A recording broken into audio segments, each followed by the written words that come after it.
Hi hello నమస్తే welcome to my channel. ఈ వారం స్టార్ మా పరివారంలో ఫ్రెండ్షిప్ డే స్పెషల్ జరుగుతున్న విషయం అందరికీ తెలిసిందే.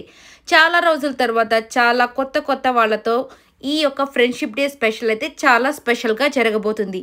ఇక దీంట్లో కొత్త సెగ్మెంట్స్తో అలాగే నార్మల్గా ఆడే ఆటలు కాకుండా కొత్తగా అయితే మన నామినేషన్స్ లెవెల్లో ఒక కుండని పెట్టేసి ఆ కుండ బద్దలు కొట్టినట్టు మీ ఫ్రెండ్స్లో మీకు నచ్చని విషయాలు ఏంటి అనేవి ఈ యొక్క కుండని బద్దలు కొట్టి మీరు చెప్పాల్సిందిగా కోరుతున్నాను అన్నట్టుగా శ్రీముఖి అయితే చెప్తుంది. అంటే మీ ఫ్రెండ్స్లో మీకు నచ్చని విషయం ఏంటో వాళ్ళతో చెప్పండి అని ఈ కుండని బద్దలు కొట్టి.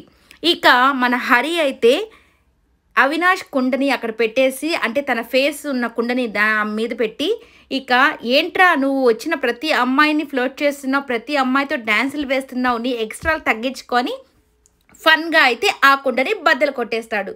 ఇక నెక్స్ట్ వచ్చేసరికి అనంత శ్రీరామ్ గారు వచ్చేసి అభికి చెప్తాడనమాట. నేను కష్టపడి రాస్తూ ఉంటాను, అంటే రైటర్ కాబట్టి ఆయన పాటలు కానివ్వండి ఏదైనా స్క్రిప్ట్ కానీ రాస్తూ ఉంటే వాడు చక్కగా నిద్రపోతూ ఉంటాడు. నాకు చాలా కోపం అనిపిస్తుంది, ఏంటి నేను ఇంత కష్టపడి రాస్తుంటే వాడేమో చక్కగా నిద్రపోతున్నాడు అని చెప్పేసి తన మీద కోపంతో ఆ కుండని బద్దలు కొట్టేశాడు. ఇంకా అభి అయితే ఎంత చక్కగా నవ్వుకుంటున్నాడంటే ఆయన చేసిన పనికి చాలా నవ్వుకుంటుంటాడు. నిజమేను, తను కష్టపడి రాస్తుంటే నేను నిద్రపోయేవాడిని అని చెప్పేసి.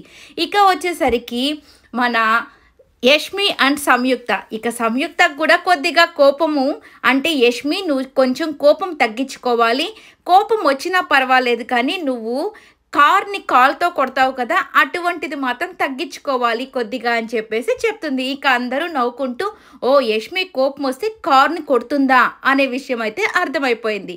ఇక దాంతో అందరు నవ్వుకుంటూ ఉంటారు. నెక్స్ట్ వచ్చేసరికి టేస్టీ తేజ అండ్ శోభ. ఇక వీళ్ళదైతే చూడండి అసలుకి కుండ ఎలా బద్దలు కొడతాడంటే నిజంగా అక్కడ ఆ కొట్టిన విధానం చూస్తే ఆ పెంకులన్నీ వాళ్ళ మీద పడ్డాయేమోనన్నంతగా అందరూ భయపడిపోతారు. ఎందుకంటే శోభకి వినడం చాలా, అంటే ఏదైనా మాట చెప్పినప్పుడు కంప్లీట్గా వినదు, తను మధ్యలోనే కోపం తెచ్చుకుంటుంది, ఆ కోపాన్ని తగ్గించుకోవాలి. సో నేను అందుకే తనని నామినేట్ కూడా చేయలేదు సీజన్ 7లో అని చెప్పేసి టేస్టీ తేజ చెప్తూ ఉంటాడు. ఇక వచ్చేసరికి ఎదుటి వాళ్ళు చెప్పేది కంప్లీట్గా వింటే బాగుంటుందని చెప్పేసి ఇక ఆ కుండనైతే బద్దలు కొట్టేస్తాడు. నెక్స్ట్ వచ్చేసరికి పృథ్వీ వచ్చేసి చెప్తాడు ఈ అమ్మాయి ఒక మనిషిని ఇష్టపడితే ఎంతగా ఇష్టపడుతుందంటే వాళ్ళ మీద ఎంత కాన్సన్ట్రేషన్ చేస్తుందో అంతే తన వర్క్లో కానీ కాన్సన్ట్రేషన్ చేస్తే నిజంగా తను అనుకున్న రోల్కి కానివ్వండి గోల్కి కానివ్వండి ఎప్పుడో చేరుకునేది.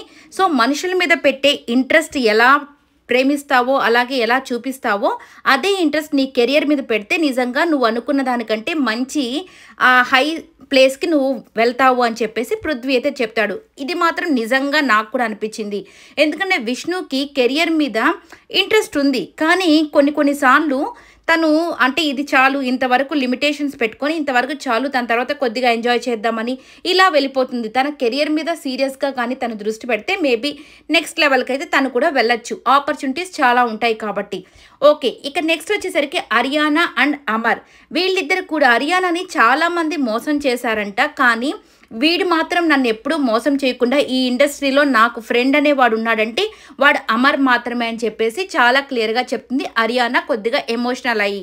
ఇక చూసుకుంటే అమర్ కూడా నీలో నాకే తప్పు కనిపించదు, నువ్వు సూపర్ రా అని చెప్తూ ఉంటాడు అరియానా గురించి. తనలో నాకేది కనిపించదు, తను ఎలా ఉన్నా నాకు ఇష్టమే, తను నా ఫ్రెండ్ కాబట్టి నేను దీని కుండని పగలకొట్టను అని చెప్పి చెప్తూ ఉంటాడు. కానీ ఏదో ఒకటి ఉంటుంది కదా ఫ్రెండ్స్లో మార్చుకోవాల్సింది, మేబీ అందరినీ నమ్మకుండా ఉంటే బాగుండేదనో ఏదో ఒకటి.